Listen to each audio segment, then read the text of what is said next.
नमस्कार मित्रांनो, माझं नाव आहे ऋतुराज आणि आज आपण आलेलो आहो मंडई स्टेशन येथे. मंडईचं जे मेट्रो स्टेशन आहे त्याच्यासमोर टिळकांचा पुतळा आहे.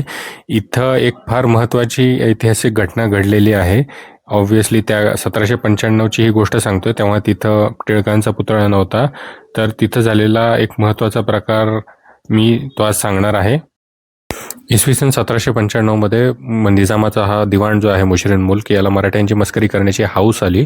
त्याने आपल्या शामियानामध्ये काही बायका बोलवल्या, ज्यांनी नाना फडणीस, दौलतराव शिंदे आणि परशुरामभाऊ पटवर्धन यांची सोंग घेतलेल्या बायकांना बोलवलेलं होतं. आणि त्यांना आपल्या शामियाना मध्ये बोलून तो जोरजोरात हसू लागला, त्यांची मस्करी करू लागलेला होता.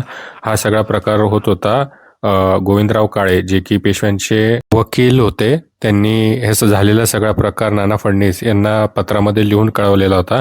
नाना फडणीसांनी हे पत्र वाचलं आणि त्यांना खूप प्रचंड राग आलेला होता. त्यांना इतका राग आला की त्यांनी सगळी फौजांची जमवाजमव केली होती. त्यांनी लाखभर फौज जमा करून निजामावरती चाल केली आणि खर्ड्याच्या किल्ल्याजवळ एक युद्ध झालेलं होतं. याच्यामध्ये निजामाचा पाडाव झालेला होता. निजामाला प्रचंड भरदंड त्याच्यामध्ये भरावा लागलेला होता आणि शेवटी गुलाम सय्यद, जो मस्करी करत होता, त्याची दिंड इथं पुण्यामध्ये मंडईपाशी काढण्यात आली.